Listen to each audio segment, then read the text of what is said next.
And greetings. Happy Thursday. Welcome to the Steve Deace Show here live and on demand on BlazeTV, radio and podcast. My name is Steve Deace. His name is Todd Erzin. His name is Aaron McIntyre. Who knows, maybe over the course of today's program, we will also learn your name. Couple of names you will learn on the show today. Megan Basham from the Daily Wire is going to join us about the ongoing debate over surrogacy. This thing is really heating up now. Theology Thursday is coming your way next hour, and we're going to look at the trap of idolatry. And it is the number one trap that God's people, according to the scriptures, can find themselves in. Therefore, it is the number one trap we must avoid. And we'll get into that for Theology Thursday. And then my oldest daughter, Anastasia, will join us for 3 non-political questions. If you are looking for a Christian-owned Patriot coffee company that also happens to serve, according to Aaron and several of you in our audience, a pretty mean cup of coffee, check out our friends over at First Cup Coffee Company. There's a flavor for every freedom-loving American. Shipped within days of being roasted. First Cup places the roast date on each bag. Go to firstcup.com. Use the code DACE to save an additional 10% off when you do. 10% off with the code DACE at firstcup.com. And if you subscribe, take an additional 10% off for the life of the subscription. Firstcup.com. Use the promo code DACE. And with that, let's get to it. Here's Aaron's rundown of what happened while we were away. What happened while we were away, brought to you by Haley's Supernova Part 2. GOP primary debate number 4 went down last night, hosted by News Nation and moderated primarily by Megyn Kelly. Chris Christie, Vivek Ramaswamy, Nikki Haley, and Ron DeSantis duked it out, with Vivek and DeSantis each landing their share of body blows against the former South Carolina governor. Here are a few examples that stood out. On the trans issue, DeSantis repeatedly pointed to Haley's record and comments on the issue. And this shows how hypocritical Ron continues to be. When he was running for governor and they asked him about that, he said he didn't think bathroom bills were a good use of his time. You can go look that up. I signed a bathroom bill in Florida, so that's obviously not true.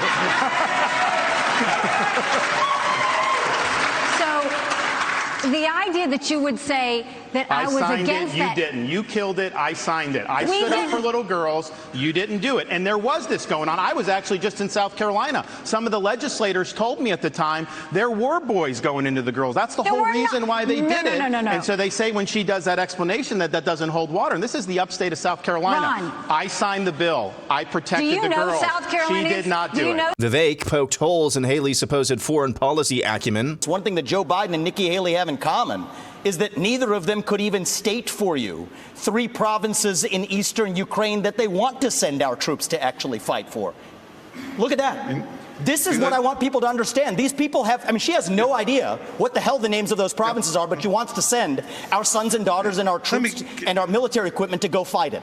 So reject this myth that they've been selling you, that somebody had a cup of coffee stint at the UN and then makes $8 million after, has real foreign policy experience. It takes an outsider to see this through. Look at the blank expression. She doesn't know the names of the provinces that she wants to actually fight for. On China, DeSantis hit Haley's cozy relationship with CCP-controlled businesses. This is rich because when she was governor of South Carolina, she was the #1 ranked governor of bringing the CCP into her state. She wrote a love letter to the Chinese ambassador saying how great a friend China is. You can look at it. We put it on our website, rondesantis.com. There's also a video of her as governor standing in front of a Chinese flag with a Chinese business saying that I now officially work for you.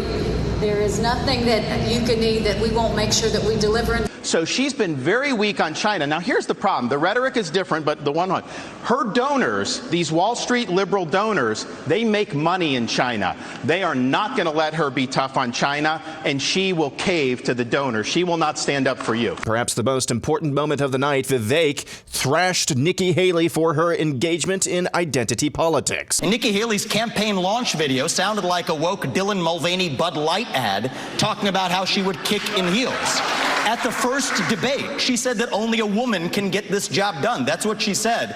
After the third debate, when I criticized Ronna McDaniel after 5 failed years of leadership of this party and criticized Nikki for her corrupt foreign dealings as a military contractor, she said that I have a woman problem. Nikki, I don't have a woman problem. You have a corruption problem. And I think that that's what people need to know. Nikki is corrupt. This is a woman who will send your kids to die so she can buy a bigger house. This is the problem. Using identity politics more effectively than Kamala Harris is a form of intellectual fraud. And it actually needs to end. There's our donor puppet masters wielding their puppet right up here tonight. This is how this game is played. The puppet masters put up their puppet, and I reject the use of identity politics in this party. It has been a cancer coming from the left, and I'm sick and tired of the double standards the people of this country are too. Having 2 X chromosomes does not immunize you from criticism. Elsewhere, DeSantis curb-stomped Chris Christie's wishy-washy stance on transing kids. Don't know that slippery slope, what rights are going to be taken away next, and what's going to be focused on. As a parent, you do not have the right to abuse your kids. This is cutting off their genitals. This is mutilating these minors. These are irreversible procedures, and this is something that other countries in Europe, like Sweden, once they started doing it, they saw it did incalculable damage. They've shut it down. I signed legislation in Florida banning the mutilation of minors because it is wrong. We cannot allow this to happen in this country. Also of note, a question about the COVID jabs was finally asked by Megyn Kelly. The RNC-controlled Rumble live video stream of the debate crashed while that question was being asked. After the debate, Megyn Kelly asked Nikki Haley how she thought it went. It was fine. And that's what happened while we were away. It was fine. Oh, gosh, if you are her staff, if I've been in that situation. If you're on any candidate staff, when they're asked after on national TV in front of millions of people that you don't ever, how did it go? It was fine. No, don't do that. Don't. Man, I couldn't find the video. Don't say that. Don't. She was asked if she wanted to respond to Vivek's charge of identity politics. Yeah, he left her with nothing. Yeah. No. Yeah.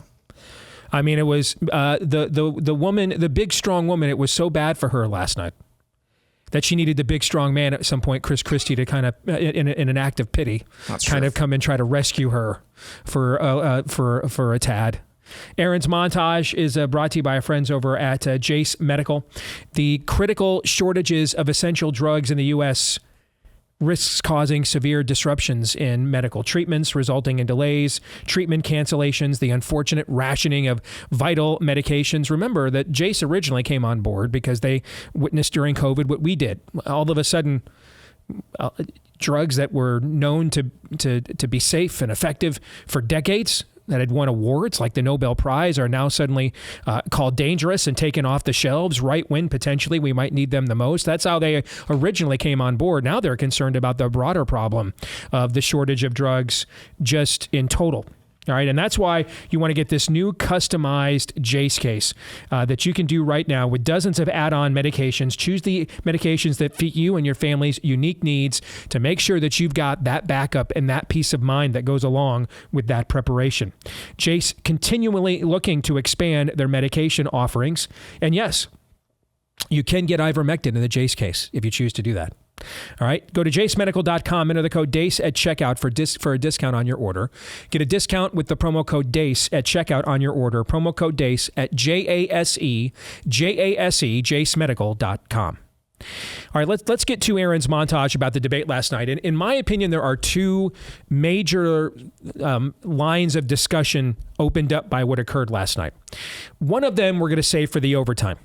And because both of these require, I think, some level of in-depth analysis from all of us here. So rather than try to fit them all in to this segment, we're gonna set one of them aside for the overtime. What you saw last night was an indirect example of what Tucker Carlson directly did at the Family Leadership Summit when the family leader gave him the platform to question the candidates. The questioning and the debating of the candidates from the right, which is what the RNC I've told you guys for years, you're not permitted to question the Republican Party from the right. You're not permitted to do it in corporate media. The Republican Party doesn't want to let you do it either. Both the Republican Party and corporate media, for different reasons, want the plumb line, the Overton window, to say that Mitch McConnell is the most right-wing politician in America. The Republican Party wants this because it doesn't want you to know how much Mitch hates your guts. And most of the candidates, and this applies to most of the candidates that Mitch recruits, because then then we'd have more than 20% turnout in primaries and throw these people out. The Republican Party doesn't want that. The Democrat media wants you to think that wants America to think Mitch McConnell's the most right-wing politician, so that we don't actually elect real right-wing politicians. Now, they have different motivations for why they want this paradigm, but they both do. And you saw when Tucker had a chance to question Mike Pence and Asa Hutchinson earlier this year from the right, you saw them collapse. What Megyn Kelly permitted last night indirectly was an atmosphere of the candidates questioning and debating each other from the right. Many of the questions were asked from the premise of the right. And I want to discuss what that means going forward and Megyn Kelly's role in that process in particular. Because a couple of other things that I thought stuck out to me. Last night's the most I've ever watched of News Nation. I was not aware of the thing on Rumble. I had a million of you in my feed, and my daughter, who was watching on Rumble, even texted me. I've got News Nation on DirecTV, so I was able to. I didn't know that. I found out like 10 minutes before the debate last night. Oh, that's where it is. Okay. I'd never watched it before, and I tuned in to see Chris Cuomo recasting himself as impartial observer and arbiter of fairness. And I just thought, this is what... This whole thing is pro wrestling, man. I couldn't even do it. I had to turn it off until the debate was. I can't. Fake as Cherry Girl, people just playing roles. Well, hey, I've had my differences with Megyn Kelly in the past. I remember she moderated a GOP primary debate in Iowa during the 2012 cycle. And she mocked all these questions about how much power judges have. Well, we had just thrown a bunch of judges out in Iowa in the previous election, recall, because I was a part of that. And so... this is what you saw last night. That's a different Megyn Kelly than what we saw on Fox News, for sure. Now, it's entirely possible, like almost all of us, she's been more radicalized in response to what the spirit of the age has unleashed. That's undeniably true. I think that's undeniably true to some factor, of course. So we'll get into that more about the format of the debate itself and what that means.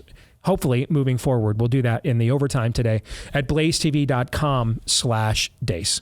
For Blaze TV subscribers, and that's where you can go to become a Blaze TV subscriber if you would like.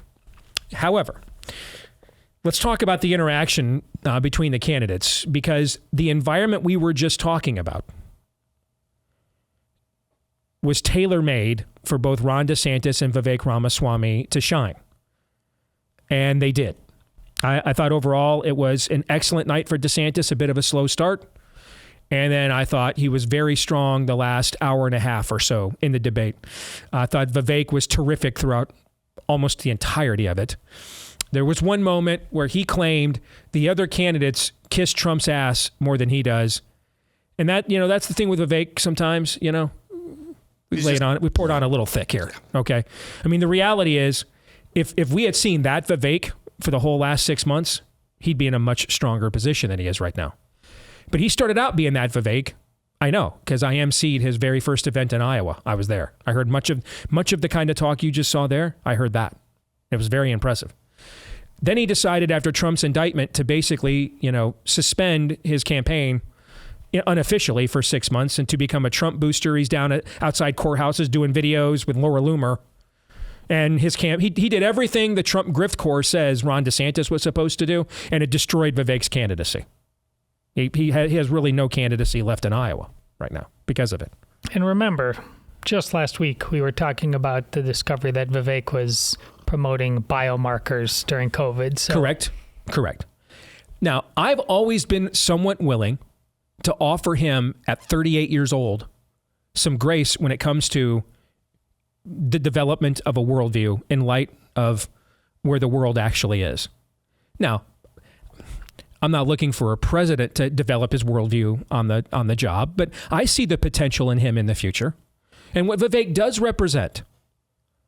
And if you look at what DeSantis and Vivek both symbolized last night, Vivek has taken different sides of lots of issues over the course of this campaign. But one thing he has remained very consistent on. I think he does embody the spirit of Aaron's generation. The millennial generation born into an era where there's no nostalgia for the institutions and the systems left. It's all gone. That's why he's anathema to people like Christie and Haley. Correct, because they're institutionalist. Correct.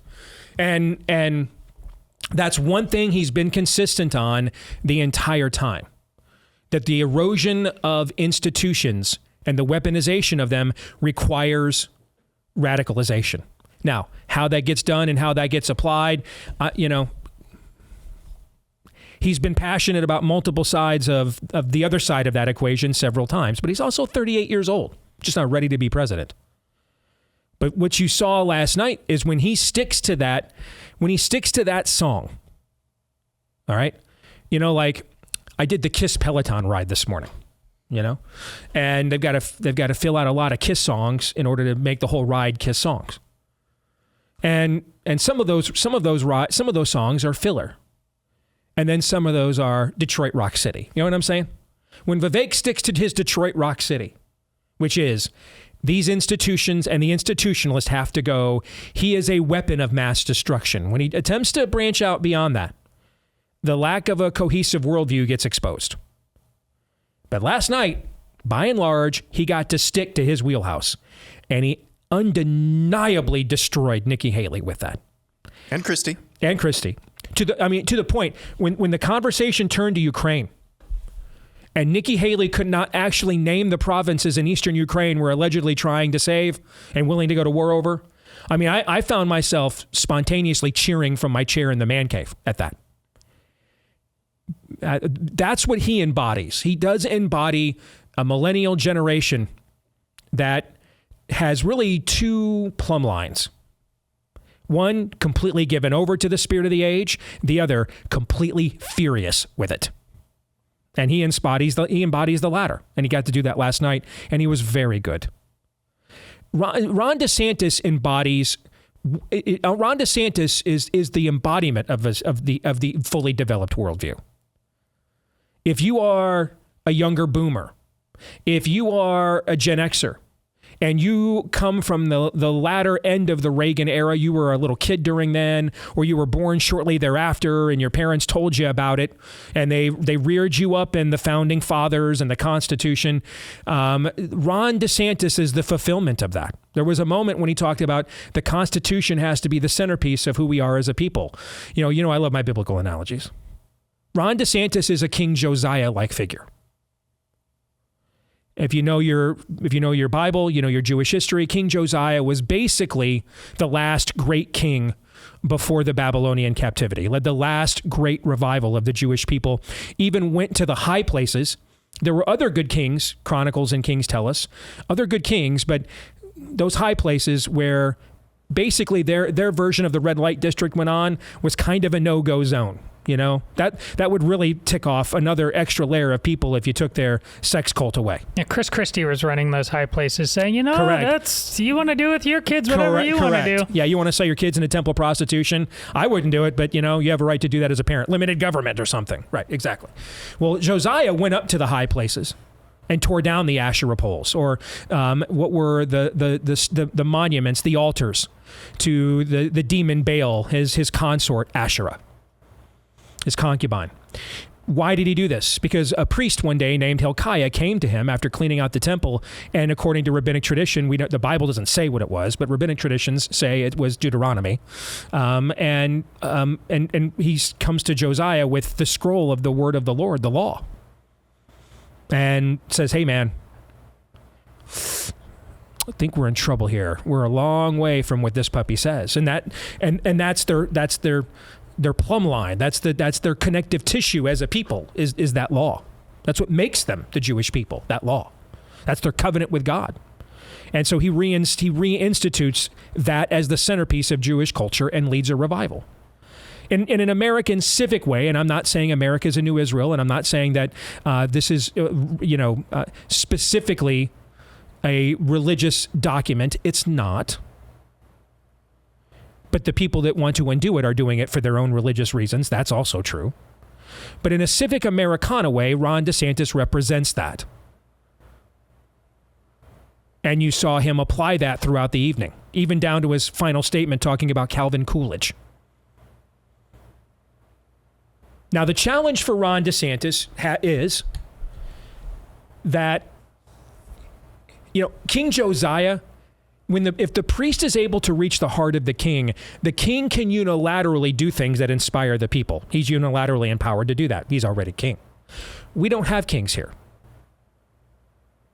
And so the challenge for Ron DeSantis is he can believe and be inspired by this all he wants. If the people are not, he's not going anywhere. And the reality is, if we were capable as a people collectively of hearkening back to the foundations that Ron DeSantis represents, he wouldn't have to say that we need to do that. You know what I'm saying? The fact that we're not is why he has to say so. And so trying to figure out then how I'm going to represent this as a candidate successfully.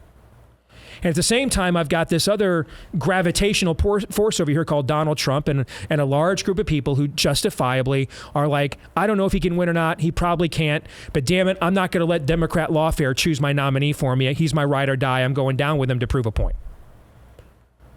And it takes time. Running for president's hard, and it should be. I pointed out before, it took Donald Trump 6 months. I mean, I was there at his very first Iowa campaign event. I was there. That's the first time him and I met physically, in person. He went nowhere. The audience was bored. He stood up there for 20 minutes and talked about China and trade policy, and nobody cared. And towards the very end of it, he started trashing Jeb Bush as a wuss. And suddenly the audience perked up. That was in January of 2015. It wasn't until he went to Arizona, did a rally about the border. When was that? July, August of 2015? That his candidacy took off. That's 6 months. Donald Trump's a master marketer, a master messenger. And it took him 6 months to figure out how to run for president. It's a hard job. You can see the Ron DeSantis you're seeing now, compared to even what you saw in the first debate, way beyond. He has now become the candidate that everyone anticipated and hoped he would be when he first announced his run in May. It took about 6 months. Look at the momentum now. The Reynolds endorsement, the Thanksgiving Family Forum, the Vanderplats endorsement, what he did to Gavin Newsom, and then last night. He has some momentum now. Now, the question is, with 39 days to Iowa, he's figured out how to message this stuff. He's figured out how to fight back and be combative. The way he kind of giggled at Nikki Haley as he was destroying her last night, he's figured out how to do the happy warrior thing. He has found his footing as a candidate. Now, he's fully ready now. It took time. The question is there enough time? Because the only opinions that matter right now are there 150,000 to 200,000 Iowans that are going to go vote 39 days from today. Is there enough time?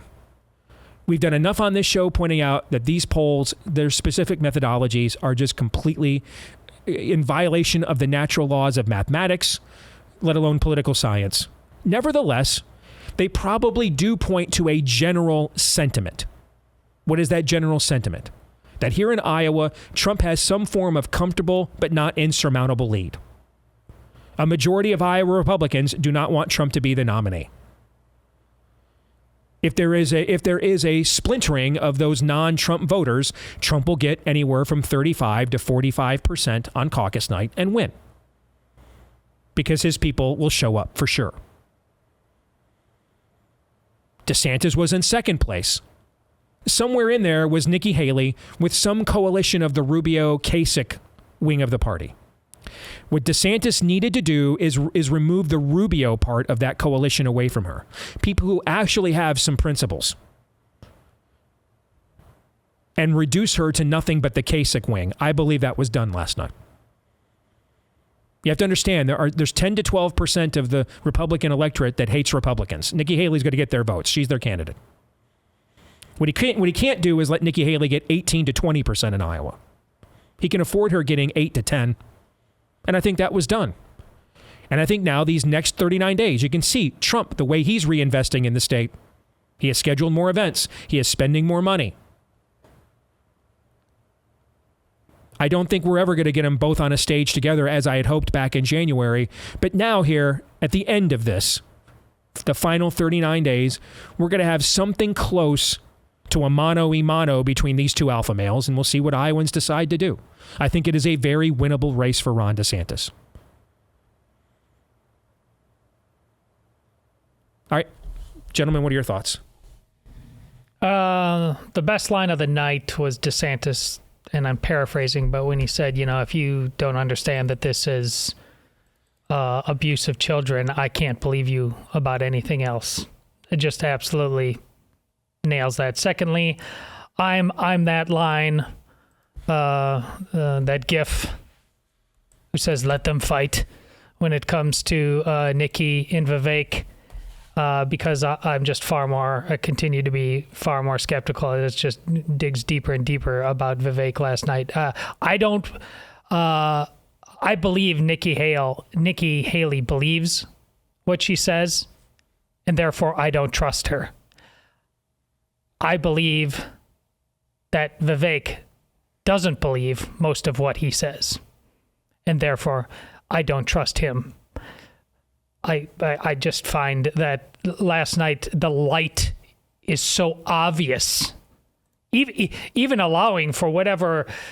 He's not quite this. He's not quite that. There's a proof of concept now with Ron DeSantis now that there's just a man in full there, and standing next to the three of them. It's just more apparent than ever before that we're right back at the beginning to what Steve said about this race. It is Trump and it is DeSantis. Yeah, and go back 15 years and tell yourself that we're going to see a GOP primary debate where candidates would disagree on whether or not children should be able to chop their nuts or boobs off. I know. Wow. In a GOP frickin' primary debate. What Ron DeSantis and to some extent Vivek Ramaswamy did last night was a service for that party. Maybe saving itself. I can't believe that there's disagreement on that. And DeSantis hit it out of the park over and over again. Here's what happens next. There's going to be a poll that comes out today. Shows that Donald Trump has Will it be up by 5,000 points or 7,000 points? 99-point lead over Ron DeSantis. A 99-point lead over Nikki Haley, and Nikki Haley has a 99-point lead over Ron DeSantis as well. With a 0.5% response rate. I know that adds up to like 200 points, but we're talking about polls here, so it doesn't matter. Inexact science. Yes. Yeah. There's going to be more chatter about, I don't know, Ron DeSantis's tie and allusions to homosexuality or something like that. And then we're going to continue the narrative that this thing is over. So just prepare yourself for that. That's what's coming around the corner next, later on today, probably. But overall, as Todd said, you can quibble all you want with mannerisms, with any number of things that ultimately are not consequential to governing. He's there. He's been there. He continues to be there. He has absolutely torched 2 liberal governors in the span of 7 days. Tarnished them permanently in the span of 7 days. One current, one former. Who else has done that? Ask yourself. I don't know. I don't know the answer to that question because I don't think there is one. Or if it is, it's probably no. There's nobody else who's done that. But my polls. I don't know on a national stage of a Republican that did to a Democrat standard bearer what DeSantis did to do some last week. By the way, over 1 million more people watched that than watched Trump do his thing on Hannity's show the other night, by the way. But I mean, I guess we could go back and watch the 1980, the one debate in 80 that Reagan and Mondale had, and maybe that's the closest we could come, with that there you go again. Are you better off than you were 4 years ago? What you saw with Haley last night is when she got to speak on her own, she understands living in South Carolina how to speak our language, but when she got questioned and had to get beyond her talking points, the worldview completely collapsed, man. And the Republican Party does not like seeing that happen to their chosen corporatist vessels by any means, which is why CNN will host the next debate.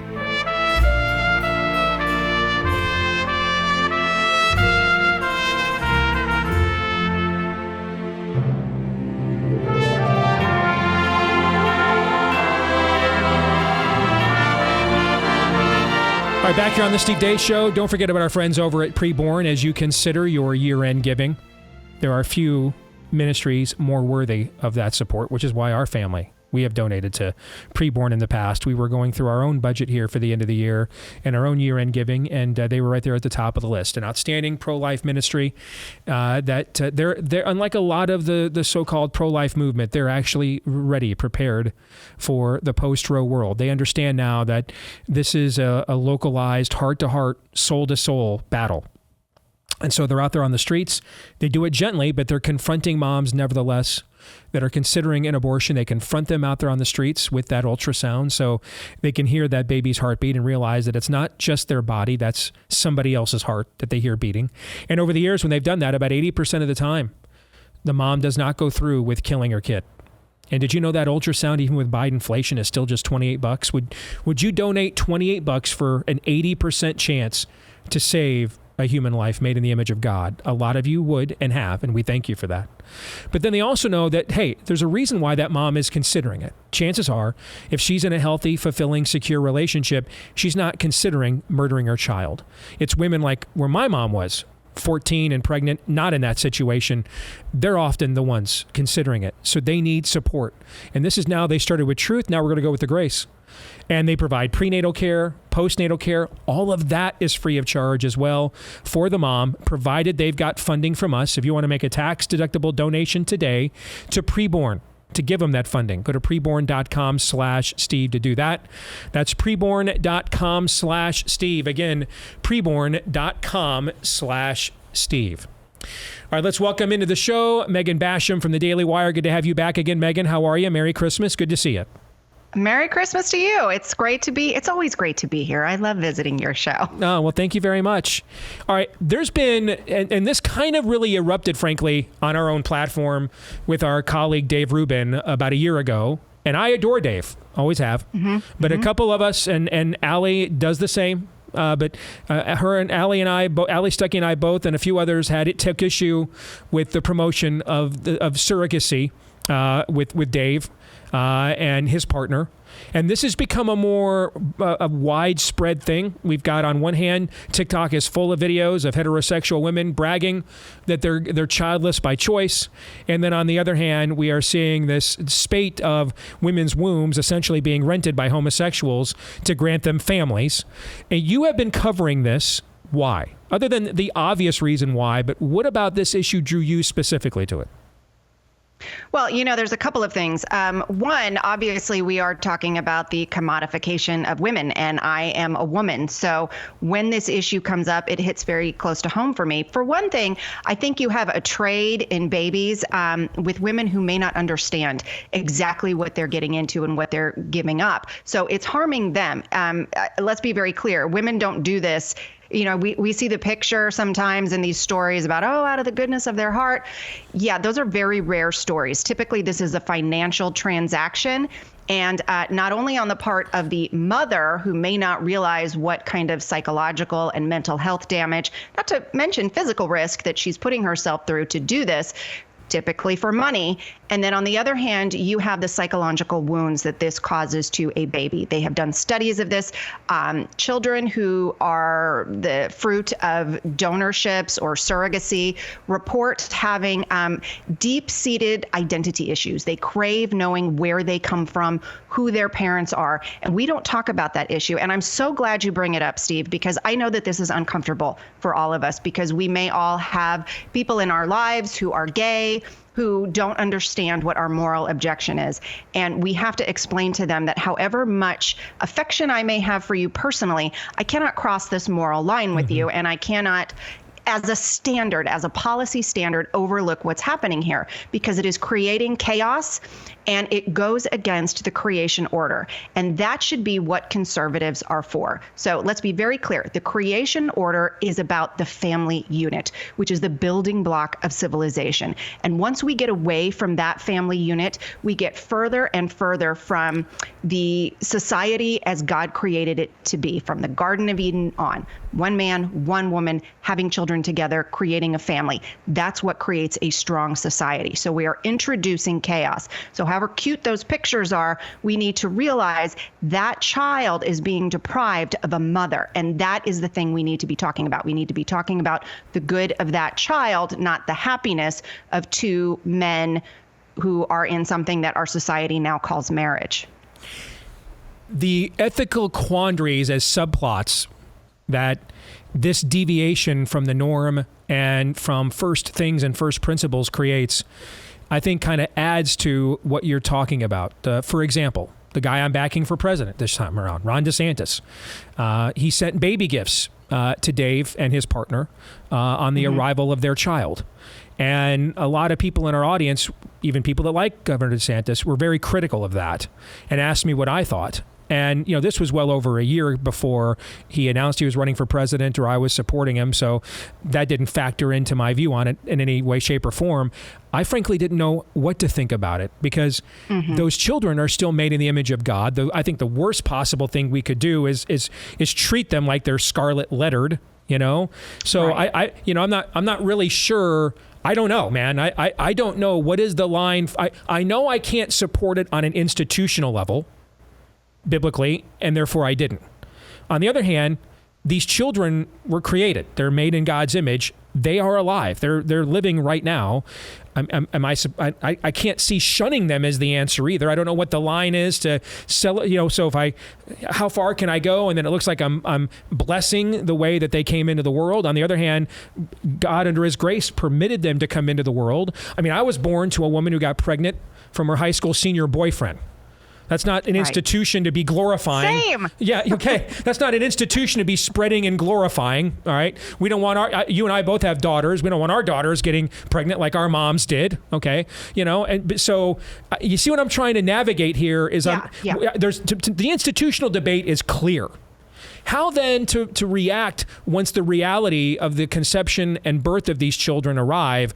I think this is where I'm having a hard time navigating. I think what we have to do is very clearly separate our criticisms of the method of conception from the infant itself, from the life of that baby, because every life is precious.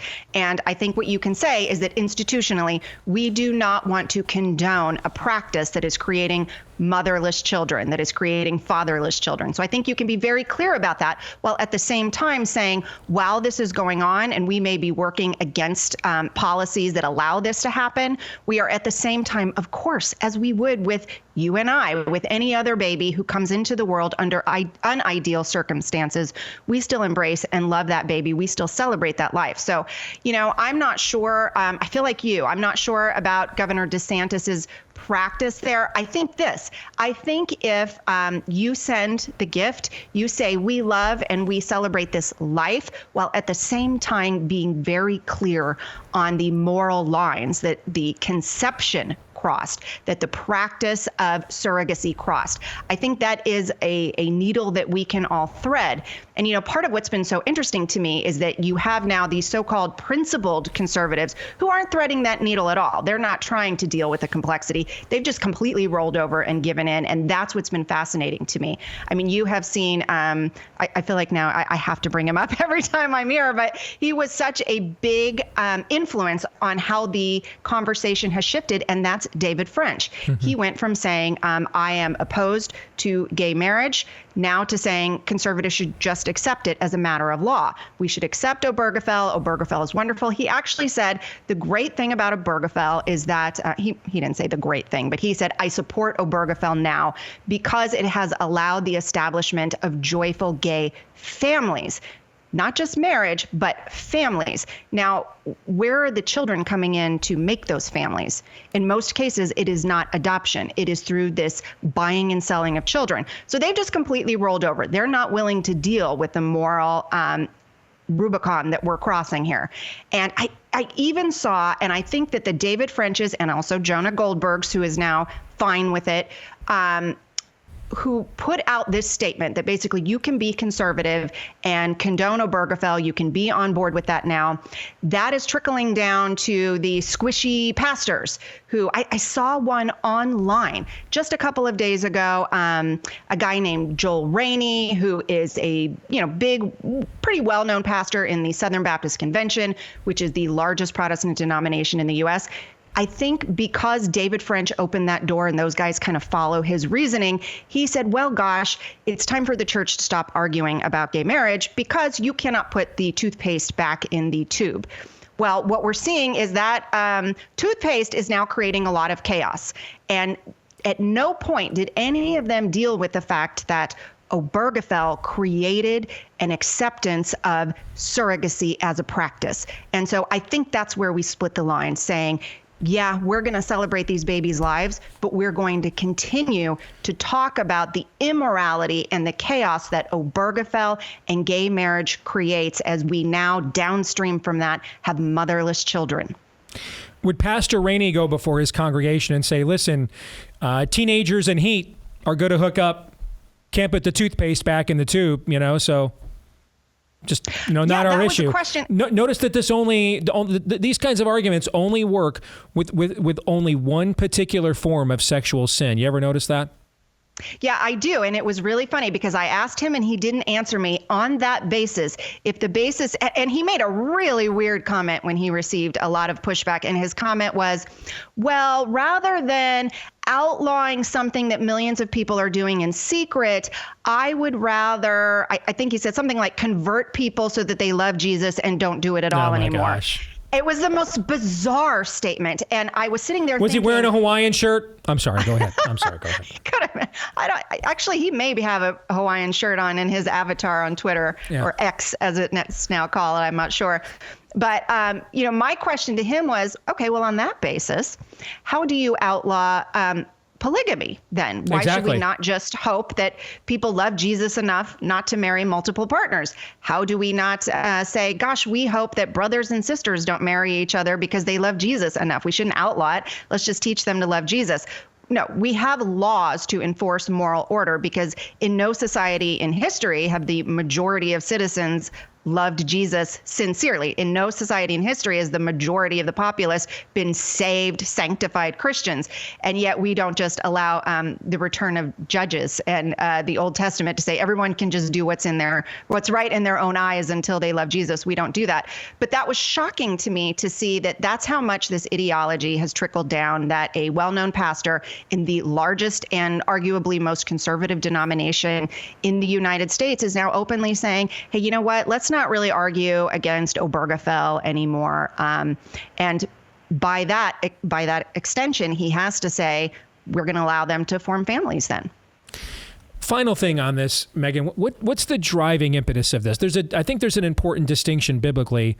There are stories of women who felt as if their femininity was not fulfilled without a child. I think her name was Hannah. That's the Judge Samuel's mother, who promised God, hey, if you allow me to conceive, I'll dedicate that child to you. Like I don't need this child for my fulfillment. I want to fulfill my calling as a woman. And if you open my womb, I will grant this fruit. I'll dedicate this fruit of my womb to you. And he became maybe the greatest judge in Israel's history, the last judge of Israel, actually. And then so there's that, and then there's this idea, though, that I will not be fulfilled personally without a kid, so that therefore the kid is there for my emotional validation, as opposed to me wanting to give myself away to the child. That is a thin needle to thread. How do we know how to thread it? Well, the key thing I would say there is it what God made you to do? If you are a woman, God has implanted in you a desire to have children. And obviously, if you're a man as well, he has implanted in you a desire to be a father, but within the institution that he founded and decreed. You put two men perfectly physically healthy on an island for 1,000 years, you're never going to get a baby. You put a healthy of childbearing age man and woman who don't have some physical deficiency on an island, you're going to get a baby probably pretty quick. So, these are natural instincts that have been implanted into us, but you cannot pursue those instincts outside of the prescribed natural order. And that is what we're seeing. We're seeing a twisting of the moral law. And I think it was C.S. Lewis who said something like, however good the virtue is how wicked it can be when it's abused. Mm-hmm. So the natural desire to have children, to parent children, that's a good thing. And that is how, when you twist it and you abuse it into something it was not intended to be, it can then give you the greatest wickedness in your society. And I think that's what we're seeing. By the way, I think the first example of surrogacy in history that I know of is Hagar and Abraham. Yes. And we know how that unfortunately turned out. That's still playing out in our headlines to this very day, in fact. Megan Basham at the Daily Wire. Always good to see you, Megan. All right, God bless. And Thanks again, Merry me. Christmas. All right, take care. You too. All right, what do you think about that conversation? I thought the distinction she drew there at the end, I thought was vitally important. The last question and her answer is the whole thing, and that's why I had her on. She's so sharp. It's not complicated. It's like with abortion. I often ask women, do you know where babies come from? And B, as a woman of the West who's very responsible and can do all things, will you hold yourself responsible to engaging in that choice? The same is true here. Do you know where babies come from? And will you hold yourself responsible to that choice? As a gay person, male or female, you have chosen a sterile relationship. You chose that. Why won't you hold yourself accountable to it? And it goes right to your question, Steve. Is this about the child or is this about you? And quite frankly, had Ron DeSantis asked me about what to do about doing that, how far along ago? No, you shouldn't do that because these children are being abused. That's me talking. Send the emails to me. This is abuse. To withhold a mother or a father from a child to fulfill your own selfishness is abusive. That abuse can come out in many, many forms. Steve, you were abused by having that withheld from you. Look what you had to endure. You've shared it many, many times. This is the same kind of thing.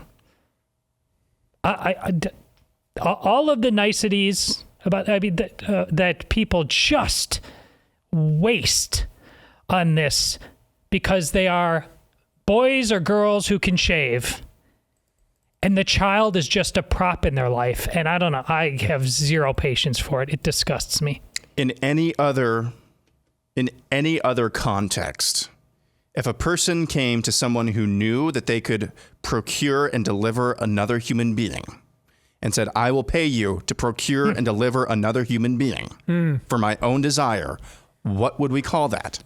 Trafficking. Yep. Yeah. This is just a new school, technologically advanced form of human trafficking, and you will never convince me otherwise. I've actually never heard it put that way before. That's Bravo. Interesting. Hour 2 is next.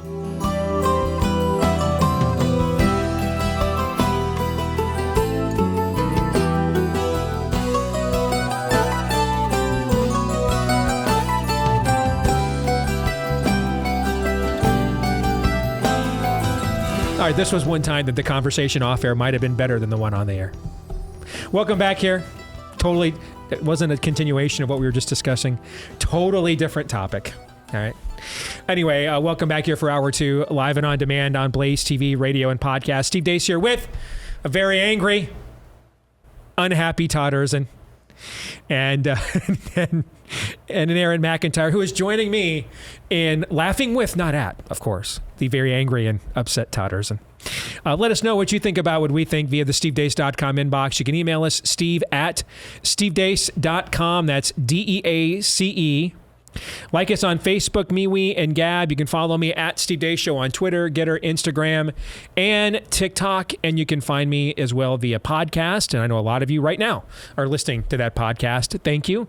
Please, if you haven't yet done this, leave us a 5-star review. Maybe you've left us one. Consider leaving us another one. We need all the 5-star reviews we can get. Thanks to all of you who have. Hit subscribe, or if you listen via iTunes, it's follow nowadays. That way you make sure every time we do a new episode, It shows up in your feed every single time. And this portion of the show is brought to you by our friends over at Eden Pure with their very popular Thunderstorm air purifier. The key word there is purifier. All right. The reason why these work so well is they are not air fresheners. They're purifiers. They seek out the components that are causing those strong odors, whether it's from litter boxes or trash cans or cooking or cigarette smoke. For example, winter's coming. For some of you, it's already here. You'll be using a lot of indoor air fryers or grills because you can't grill outside. Sometimes those odors don't want to go away. Bam. The Eden Pure makes those odors go away. Even the mildew smell in the basement, no match. And they're filterless. You're never adding a filter out of pocket or out of time ever again. You want to try these? Get the 3-pack for whole home protection, every level of your home, or you can add in your garage or your office. All 3 units for under $200 and free shipping. All 3 units for under $200 and free shipping. When you go to EdenPureDeals.com and use my name, Steve, as your promo code Steve at EdenPureDeals.com. 3 non-political questions are coming your way a little bit later on here in the show. But before we get there, Theology Thursday. We have 2 Theology Thursdays left. Next week, I'm going to reset one of my favorite topics, particularly this time of year, at the request of one of our listeners/viewers. And given that this is one of my favorite topics this time of year, it doesn't take much arm twisting to get me to reset this. Just one person asked, can you do this again? That was enough. Yeah, you bet. Any excuse I have to reset this time of year, I love. And so next week, we'll have our final Theology Thursday of the year, because the following Thursday will be the first of our 2-part end of the year special, including our year-end days group. So next Thursday for Theology Thursday, the true story of St. Nicholas. I love that topic. I love that story. I love how the dude just got up and busted the heretic Arius right in his mouth. Right? That reminds me, guys, you got to remind me, I haven't posted my favorite Christmas meme yet. It's of the venerated, canonized St. Nicholas. Came here to... Yeah, I came here to give presents to kids and to punch heretics in the face. I'm all out of presents. Okay? You know why I posted it yesterday? What's that? It's his feast day yesterday. Was it yesterday? Yes. Okay, I've not posted it yet. I've got to remember to get that posted for the Advent. But we'll get into that next Thursday for Theology Thursday. This week, I want to talk about, in our penultimate Theology Thursday of 2023, I want to talk about something that I am personally concerned about. I wrote about this a little bit for the Blaze earlier this week, but I want to spend more time discussing it broadly and less time outside the context of a particular example. Because when we get into a particular example, if you read the piece I wrote about this for the Blaze this week, I'd highly urge you to go over to the stream. And a guy that I've known for several years, whose intellect I really respect, John Zemerick, wrote, I guess I'd call it a quasi-rebuttal. He seems to agree with a lot of it, but thinks that maybe I carry my thesis too far. Is that a fair way to describe it? Yeah. He agrees with the premise, but thinks I carry the premise too far. Yeah, this was definitely iron and sharpening iron territory. I mean, to put you two in a room and make that interactive, I mean, everybody would come out the better, because I think, that you don't get a conversation like you two offered with these 2 columns. No, John is extremely smart, so I'll take that as a compliment. Thank you. So if you want to read a quasi-rebuttal, you can read it over at the stream. Stream.org is that website. John Zemerick has written a rebuttal to what I discussed earlier this week on the show and wrote about for the Blaze. Stream.org, you can read John Zemerick's quasi-rebuttal there. Let's take it out of a specific example. And let's make sure, and let's have this, because when we get into specific examples, as John points out in his piece, well, I can come up with specific examples where we followed historically some form of tribalism and it worked out. Now, I don't think tribalism is the same as idolatry.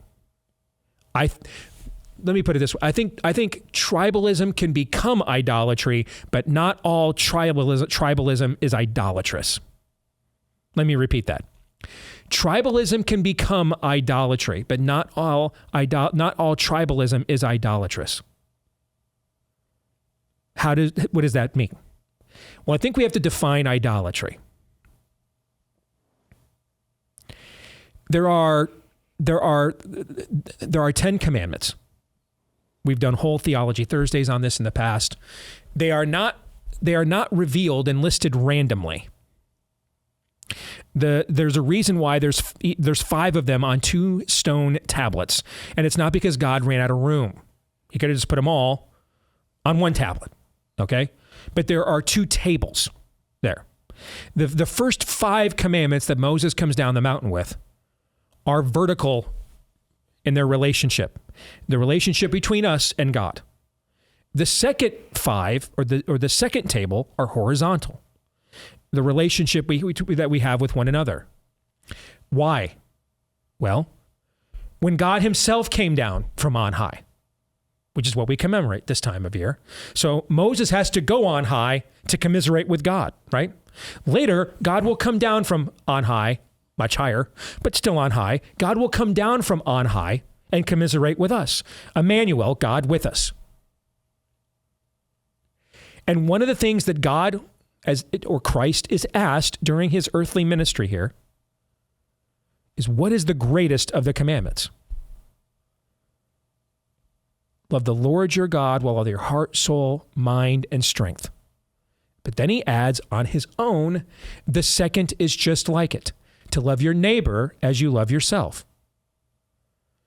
That is the condensed version of the 10 commandments. The first commandment, the first table. 5 ways that by not doing these things, by refusing these things, resisting these things, we demonstrate we are doing what we can in our own limited way. And if you're in the Old Testament, you didn't have a democratized Holy Spirit to guide you. All right, we now live in the era that the prophet Jeremiah prophesied, where God takes our heart of stone and replaces it with a heart of flesh. God comes now to live in us. We are temples of his Holy Spirit. But it is by resisting the things God says not to do in those first 5 that we demonstrate a desire to love God with all our heart, soul, mind, and strength. That's the first table. The second table, don't murder one another, don't covet or have obscene, egregious levels of jealousy for one another, don't steal from one another, don't break up one another's marriages and defile those covenants. Those are itemizations of the second commandment. What does it mean now? So the first 5 are, what does it mean to love the Lord thy God with all our heart, soul, mind, and strength? God is God. Don't make other things God. Don't blaspheme his name. Okay? That's those first 5. The next 5 are the itemization of what Jesus says is the second greatest commandment. To love the Lord, to love your neighbor as you love yourself. If I love my neighbor as I love myself, the most not all, but the most basic things I will not do are those second 5 things. So all Jesus is doing is distilling down the 10 commandments. They are summarized, the first 5 by love the Lord your God with all your heart, soul, mind, and strength, and the second 5 by love your neighbor as you love yourself.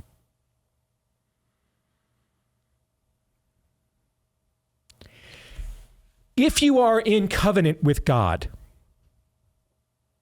your greatest temptation will not be to not acknowledge him as God.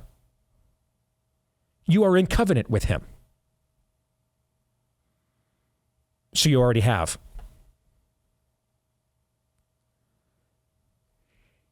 The greatest temptation we will have is to take other things of this world and put them on the same pedestal as God. Or to create our own processes, our own understandings, pardon me, and say, these are the only paths to know God, to follow him, to obey him.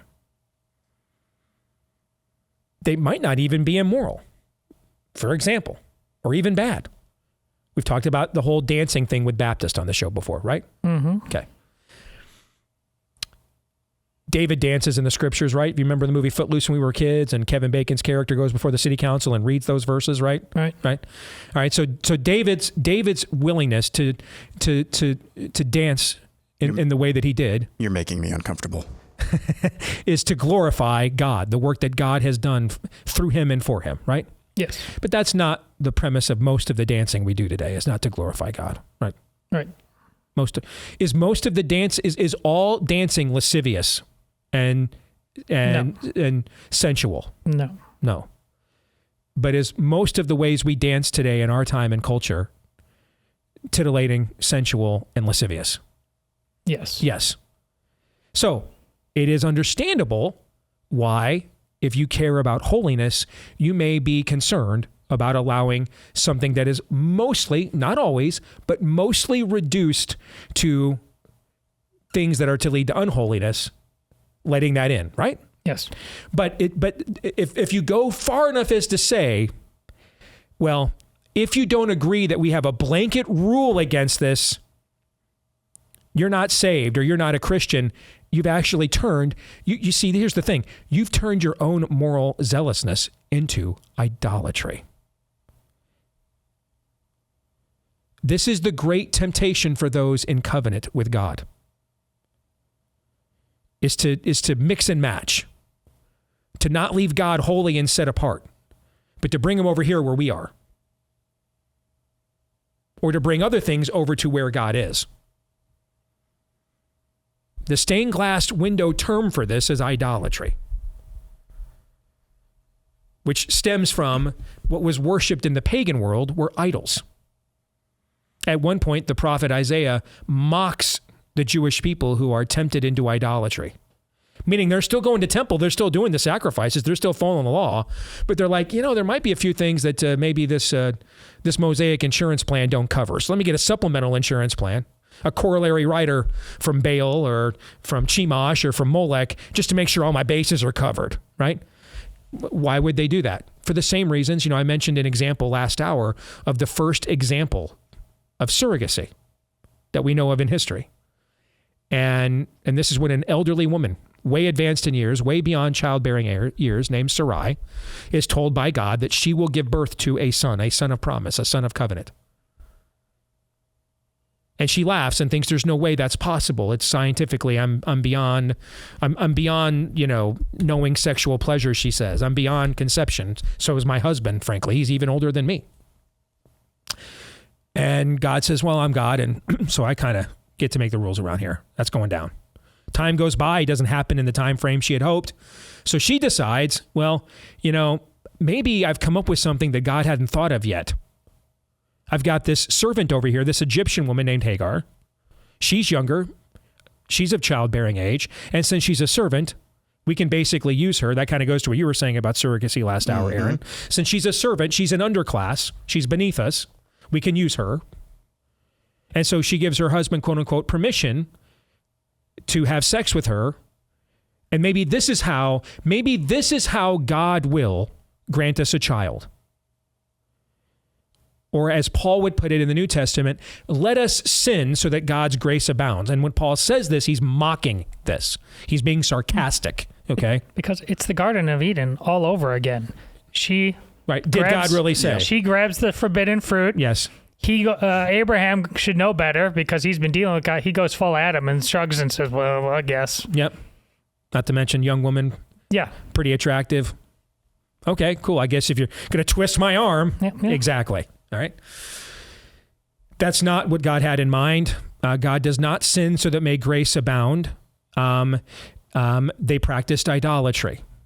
And the result is the son that is born out of that relationship, Ishmael, is essentially the father of what we know today as Islamic culture. And by the way, can we do a quick aside here? Ishmael, how did he treat His younger brother. When God ended up fulfilling his promise and Isaac was born, abusively, maybe even tried to kill him. Another word for that is what? Hamas. Yeah. That's actually the word. That's a great point. One of the words that is used in Hebrew to describe the way that Ishmael was treating his understand, Ishmael is a grown man. Isaac is a child. One of the ways that the Old Testament, the Hebrew words used there to describe how Ishmael is mistreating Isaac is the Hebrew word we translate into Hamas. That'll preach, right? Yes, it will. Yeah. Idolatry makes fools of us all. And for the believer, idolatry comes from a lack of faith. A belief that the world system is so powerful that we have to make some form of deal with it to get ahead. And the temptation with that is that there is some truth to we have to be in the world and not of it. There is some truth to we have to be wise as serpents and innocent as doves. And that kind of goes to John Zemerik's quasi-rebuttal of my piece, is he's arguing that my premise is sound, but if I apply it as far as I was willing to, then I am now blurring the line of when we make any strategic decisions in history at all, for example. Right? See, this is actually what John wants to have is the argument about this that needs to be had. Meaning, are we being strategic or are we being idolatrous? The reason why I am presenting this premise and carrying it as far as I am is we're not having that debate at all. We are assuming everything we do is good because we're good. And so any calculation we make, any look the other way we make, any sleight of hand we commit is good because the evil we're up against is so much worse than us. If we're not willing to have the debate that John is trying to have with me in his piece, we will become idolaters because we're never checking our own spirit. We're always operating under the assumption that, well, we're less evil than that which we're up against, and so therefore we're good.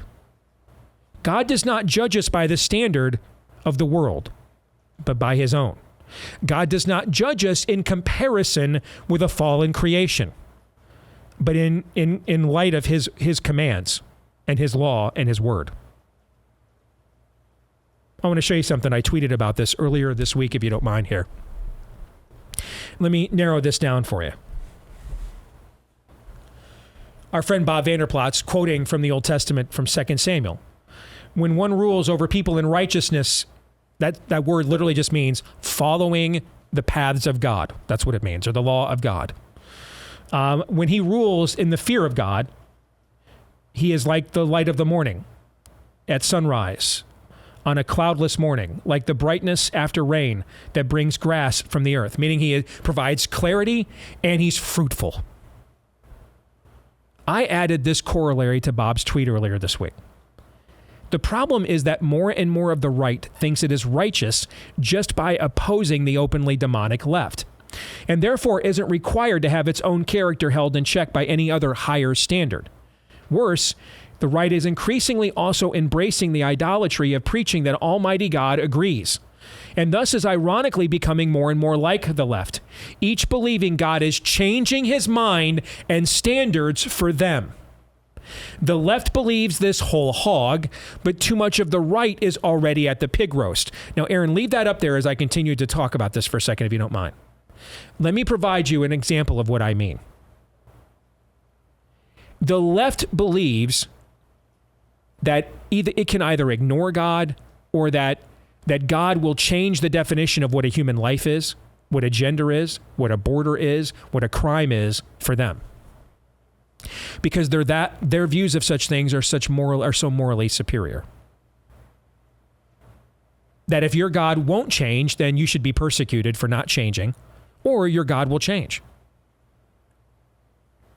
Because ye be like God. Increasingly, the right is saying, because everything I just articulated is so demonically evil, is what I just articulated demonically evil? Sure. Is much of what the left's agenda in this day and age what they're trying to perpetuate, is it openly demonic evil? Yes. What you saw from these Ivy League presidents this week is just straight up demonic. what you saw from a woman who went before the Congress and saying women have to learn to lose gracefully to men pretending that are female impersonators. That's not camouflaged language. That's not philosophical meandering. Straight up demonic, right out of the tap, like they tapped the keg of hell. Drank right, and the raw sewage of hell went right into their cup. They drank it straight, no chaser, and it just mainlined it right into their soul. That's what it is, right? Yes. Yeah. We have to be careful, though, that we cannot lose our own character in this process and our own integrity. We cannot say, because that evil is so open and overt and obvious, that we are now able to commit according to our standards and what we think and what we believe, which is another way for saying idolatry, are the quote-unquote lesser offenses of gaslighting, of dishonesty, character assassination. We can't do that. Is it true that bearing false witness by the hierarchy of values in the Ten Commandments is ranked after committing murder? Is that true? Yes. Does that mean, though, that God does not care about the bearing of false witness? No. No, because it's still on the page. It's still on the stone, isn't it? Yes. It's still on the tablet, so it's pretty important. When you read the scriptures, here's what you will find. You will not find a single example of God overlooking the idolatry of his own people, because the idolatry of those who reject him is so much worse. In fact, you're going to find the opposite. And this is much of Jewish history, in fact. What you're going to find instead is that God will take the people that are, quote unquote, so much worse, the Philistines, Ahab, Jezebel, the Assyrians, the Babylonians. He'll take the people that are, quote unquote, so much worse and will actually use them to punish the idolatry of his own people. The other way around. Because in the kingdom of God, integrity does not operate from the outside in, from the inside out. This is true on a micro level when Jesus says to the religious skeptics of his ministry and of his calling as Messiah, it is not what you put into your body that makes you unclean, but what comes out of it. Out of the heart, the mouth speaks, inside out. On a macro level, we see this in the Old Testament when God is working covenantally through a nation. When their idolatry grows, he punishes them with the even more idolatrous. And in the New Testament, this is articulated. Judgment begins, or accountability begins, in the house of God. If you read the New Testament, you're going to find, just like in the Old Testament, God uses blasphemers and God haters to punish the idolatry of his own people. In the New Testament, what you're going to find is many more apologetics going after Christians who are violating orthodoxy than complaining about the lack of orthodoxy of pagans. There is no epistle written by Paul that does a specific takedown of the Greco-Roman pantheon. There is no epistle from Paul that does a specific takedown of why Saturn worship and Jupiter worship is wrong. There are, though, epistles by Paul written when we allow that into the church, when we allow that idolatry into us. And then he doesn't blame the Greco-Roman influence on the culture. He actually says to the church, you are to abstain from the Greco-Roman influence on the culture. It's on you. It's not that culture was so overwhelming you couldn't resist it. It's that you have fallen away and need to return to your first love. After I posted this, I got this response. Very first reply. A guy named John Galtz Go says, I'm not voting for a pope. All I ask is follow the Constitution. The only self-righteous person is you. Now, I may be a lot of things. I may have a lot of faults. Ask people who know me. They'll list them for you. But if I am basing my definition of righteousness on something that comes from outside of myself, guess what I cannot be? Self-righteous. If my definition of righteousness comes from a source outside of myself and my own understanding, I may be wrong. It might not be the right source, right? The source might be bad, but if it comes from outside myself, I cannot possibly be self-righteous. Actually, this guy is self-righteous, claiming that there's a standard outside of what is articulated. In fact, what he's providing is an excellent example of the idolatry on the right I am warning about. First of all, he cites, not unironically, the identity of a character created by a known God-hater named Ayn Rand, John Galt. And Ayn Rand got a lot of things right. But in the macro, she got virtually everything wrong. And there's a realistic chance, I have no idea what happened between Ayn Rand and Jesus on her deathbed. But there's at least some realistic chance that where Ayn Rand has been spending eternity now, she probably regrets some of the things she got wrong. Fair? Fair. Fair. There's at least some chance that a woman who mocked Christians, mocked the Bible, mocked God, denied it. Even went on Phil Donahue and did it on national TV once. There's a realistic chance that woman never repented and never accepted the grace of God and is in hell now.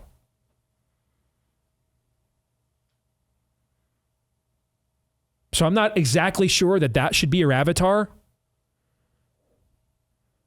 But essentially what this is claiming, and more people on the right are claiming this, is that my desired selfish outcome, even if it is quote unquote more moral than the alternative outcome,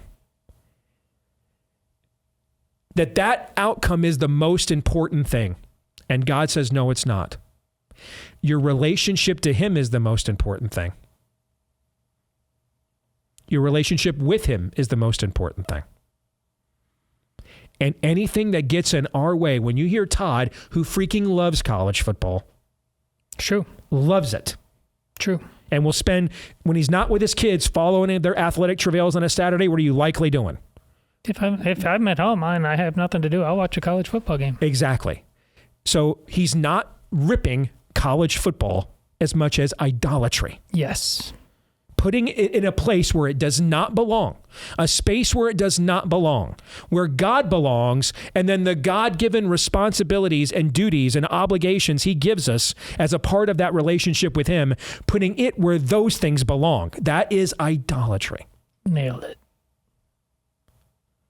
We have to resist this. If we don't resist this on the right, hear me out as I close this out. If we don't resist this on the right, it will end whatever's left of Western civilization and American exceptionalism far sooner than even what the spirit of the age has planned.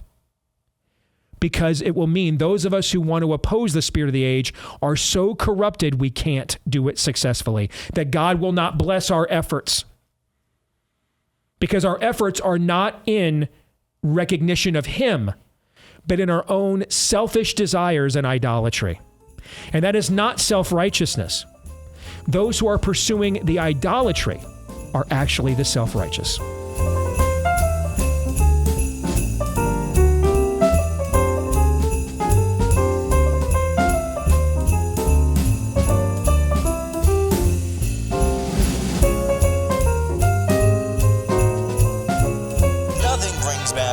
Christmas memories like the songs and carols you love. And only Pericarditis and his mRNAs have all your favorite holiday songs in one non-random controlled study. It's beginning to look a lot like a Vax Pass to get into anywhere you go. From inspiring hymns like Oh, holy spike, the protein bloodstream trembling because they lied and it don't stay in your arm. Oh, little town of Wuhan, we can't believe you lied. You're run by creeps who should be put to sleep. Those bats, they don't live nearby. Two traditional Christmas classics such as The 12th decade of lockdowns my true lords gave to me. absolutely freaking nothing. I've been home since Christmas. You can Zoom with me. Said your kidneys to the people far and near. Do you fear remdesivir? Then there's those funny novelty songs to lighten the mood. Grandma got run over by a Cuomo. He left her to die in an infected nursing home. I really can't stay. Baby, it's COVID stand. I really must go. Can't, baby, it's COVID stand. I saw mommy masking Santa Claus because the CDC said so last night. Jingle bell, jingle bell, jingle bell palsy. If you dare get that booster, then you sure are ballsy. And of course, we remember the reason for the season. Fauci, did you know that your virus would someday wreck the world? Fauci, did you know that your science doesn't know what's a boy or a girl? It came upon Anthony Fauci, a sulfuric presence of old, from demons deep within the earth, who knew that his soul was sold. But that's not all. This collection has so much more to offer, like Rudolph the Red-Nosed Redfield, All I Want for Christmas Is My Fifth Vaccine, Deck Rochelle with Facts and Data, Whitmer Wonderland, Little Jabber Boy, Have Yourself a Little Waning Efficacy, Happy Christmas, This Is Never Over, and more. All this can be yours for a high price we can't name yet because inflation, but don't let that stop you from this once-in-a-lifetime collection. Call now at 1-900-666-VAX to order. Only available while supply chains last. Must be double masked when you call. Again, that's 1-900-666-VAXX. The first time you saw that, Princess, your reaction was what? I was just thinking of you and Aaron sitting in this room alone, and you singing your heart out, and Aaron having to subject himself to that and record that. Never question my loyalty, Steve. Yes, we got numerous requests for that. It dawned on me it's already December 7th, and we have not reset it yet once. I know I've said before, Nefarious Plot is the greatest thing I've ever written. I think that I'll never write anything better than that.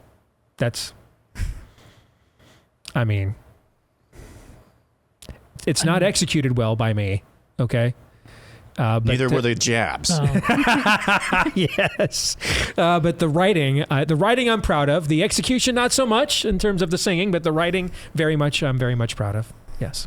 I wasn't there in the room when this happened. Because we wanted to shock you and not let you know it was coming. That's why. But I know in my mind's eye, I can just see how happy you were in the moment. Yes. That creative energy, I know it. Some things just took several takes because I was just laughing at my own jokes, which I like to do. I know.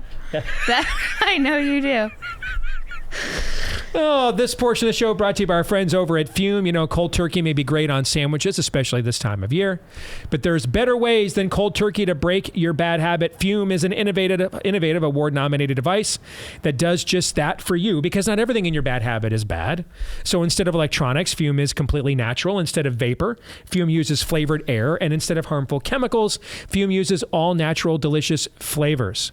So stopping is something we all put off because it's hard. But switching to Fume is easy, enjoyable, and fun. Get started today with their Journey Pack. Head to Try Fume, F as in Frank, or frankincense, U-M as in Mary. Tryfume.com. Use the code Steve to save 10% off the Journey Pack today. That's tryfume.com. Use the code Steve to save an additional 10% off your order today. Again, tryfume.com. Use the code Steve to save an additional 10% off your order today. Time for 3 non-political questions. We all have questions. Who am I? Why am I here? Where am I going? Who am I? A search and a question of identity. Why am I here? A question of meaning and purpose. Where am I going? Question of destiny. Some better than others. What sort of morality or proto-morality would you expect to find in a chimpanzee troop? Injecting some levity into the demise of Western civilization. It's 3 Questions on the Steve Deace Show. All right, time for 3 non-political questions. You already know she's here, Anastasia. Good to see you. How are the two of you, you and Autumn, doing today? Good. You know, it's funny because I've gotten some people like on social media and stuff telling me that I like look like I am like a little bigger, like fatter. And I'm like, well, I am pregnant. That is what happens. And so I guess it's starting to show now, which I find exciting. They're so nice on social media. That's so nice. I know. Just recognizing my daughter, I guess, right? Yes. Yeah, exactly. There you go. That's the way to look at it. Yes. To spin it positively, right? Yes. All right. First question. So my first question for you guys is, something big happened recently, and I want to kind of get your guys' opinion on it. Oh boy. Okay. So what are your guys' thoughts on Taylor Swift being Time Magazine's Person of the Year? I knew that you were setting us up to talk about this very thing. I knew it. My take may be surprising to you. It's perfect. She is. If you stop and think about the current state and condition of the culture, she is its pinnacle. And in some respects, she's Deadheads plus Madonna, plus Fish. I'm trying to think of, acts. When we were kids, Todd, all the girls tried to look like Madonna and follow her. But this is way beyond that. You look at, Fish or the Grateful Dead people, or Kiss. That, the Kiss Army, people who followed these bands everywhere they went for their, that was a way of life to follow them and go to their performances and catalog them. I mean, she is the pinnacle of all of those things. So I actually think it's one of the, I won't say it. It's one of the most worthy, I guess is what I'll say. It's one of the most worthy selections for Person of the Year that Time has made in several years. I'm not saying that's a good thing. I'm just saying it is a thing. I say it's nefarious. This is what Steve was talking about in his book, and then the movie lays out as well how to turn this American experiment on itself, something uniquely created based on a creed. And it feeds us the thin gruel that we want. It used to resent the fact. I mean, we're Time Magazine. We're snobs. We're not going to give you what you want. You're beneath us. Well, they're still beneath you, but they're beneath us. But the way to keep it that way is to keep us dumb and stupid. And so we get Taylor Swift instead of Bob Dylan. So she has reached near antichristical levels of fame, especially towards the latter part of this year. Now, she was everywhere on her tour. How much money did she make? She made over $1 billion, didn't she? Mm-hmm. Touring.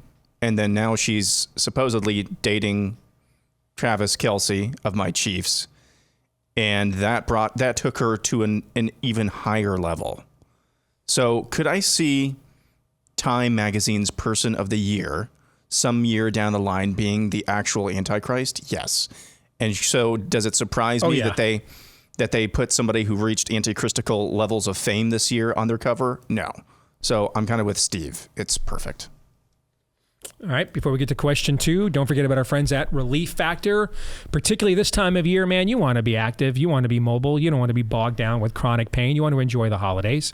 Check out Relief Factor right now. Get the 3-week quick start for just $20. Find out if you don't see results in 3 weeks or less. What do you got to lose for $20? Relief Factor is the drug-free anti-inflammatory. Why does that matter? Because if you've got chronic pain, chances are that is coming from too much inflammation in your joints. And that's where that achiness, that soreness, that lingering stiffness that just doesn't want to go away hangs around. It's very stubborn, and you've tried how many other, alternatives to do something about it. They didn't work. This might be the solution you're working for. Or looking for. And about 70% of the people, they see it work so well for them. In just those 3 weeks, they stick around long term with Relief Factor because of the results they see in 3 weeks or less. So why not see if you don't see those kind of results in 3 weeks or less? Take advantage of the 3-week quick start for just $20 right now at relieffactor.com, or you can call them at 800-4-RELIEF, 800-4-RELIEF, or relieffactor.com. Again, that's relieffactor.com. Question 2. So my second question for you guys is, do you agree with Billboard's top 5 Christmas songs of all time? So this was like their top 100. Okay. But I just picked out the top 5. Okay. So number 5, A Holly Jolly Christmas. It's not one of the top 5 Christmas songs of all time. No. I love the song, but it's not. Did they count carols? Christmas carols? Like, yeah, that's a good point. Faithful. Like Hark the Herald Angels Sing. And I didn't go through the whole list. Okay. well, even without carols, I wouldn't even put it in the top 5. Maybe, but it's a very good song. But if it's 100 songs, I'm assuming some carols got in there. I would hope so. Yeah. I don't think it's a top 5 Christmas song. Not in the top 5. Yep. Okay, number 4, The Christmas Song by Nat King Cole. It's one of the greatest selling songs of all time, regardless of genre. So I'm okay with it being there. Agreed. Yep. I love that song. Number 3, Jingle Bell Rock. No way. I love the song, but no way that's number 3. Maybe not even a top 15. Did Rolling Stone do this? They're known for a terrible list, for those of you that don't know. Go ahead. Number 2, Rockin' Around the Christmas Tree. No. Your great grandmother loved that song, but no, that's not a top 5. By Brenda Lee, no, that's not a top 5 Christmas song. And number 1, All I Want for Christmas Is You, Mariah Carey. No. It's I think the greatest selling single of all time now. It's not a serious list. But no. I mean, how do you not have White Christmas, which prior to that was the greatest single of all time? That has to be on the list. Has to be. I did not make the list. That's the same. This is why Aaron wanted you to do this segment. I used to do that to him, and he had this. I didn't do this. Okay, it's not my fault. Yes. No. I mean, I love all those songs, and I love me some Mariah Carey, but that's not the greatest Christmas song of all time. Might be the greatest selling Christmas song of all time, but it's not the greatest Christmas song of all time. Yeah, this was just it was just top 100 Christmas songs of all time. Yeah. And who was responsible for that list? Billboard. Yeah. They suck too. Apparently now it'd be better if you did it. Yeah, I think I'm confident that's true. Actually, yes. And thank you for bringing that up. And since you did, I might actually just go through and give you my top 100 Christmas songs one day. Miracle Made does a fantastic job if you're looking for a Christmas gift that's unique. How about the gift of a great night's sleep with Miracle Made's sheets inspired by NASA that have temperature regulating qualities? This was one of our favorite clients we brought on this year. Sleep with these every single night. They're fantastic. They not only help with temperature regulation, but they're really luxurious and comfortable as well. In fact, I think we're going to buy another seat out of our own pocket. That's how much we love these. They offer an entire line of self-cleaning, eco-friendly bedding, such as sheets, pillowcases, and comforters that also prevent 99% of the bacteria out there and require 3 times less laundry. So you can save over 40%. And if you use our promo code DACE at checkout, you'll get 3 free towels and save an extra 20%. Can't beat it. All right. Can't beat it when you go to trymiracle.com/DACE and use the promo code DACE. Trymiracle.com/DACE. Promo code DACE to claim your 3 free towels and save over 40% off. Trymiracle.com/DACE. Third question. Okay, last question for you guys. So conservative comedy movies are on the rise. If you could write a conservative comedy movie, what would it be about?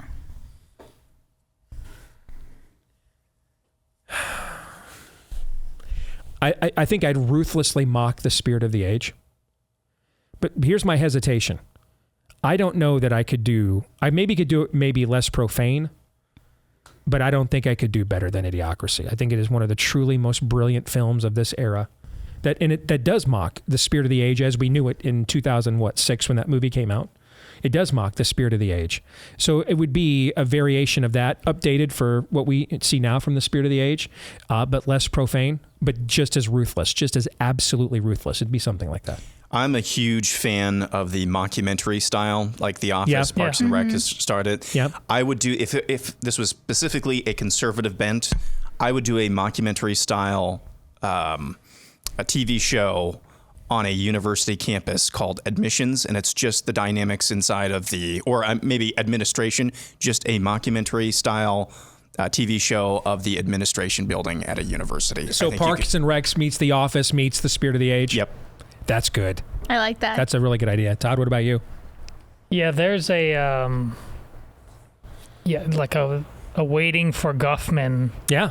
Kind of No Way, Corky, or Best in Show or Spinal Tap version of CPAC that needs to be done. Oh yeah.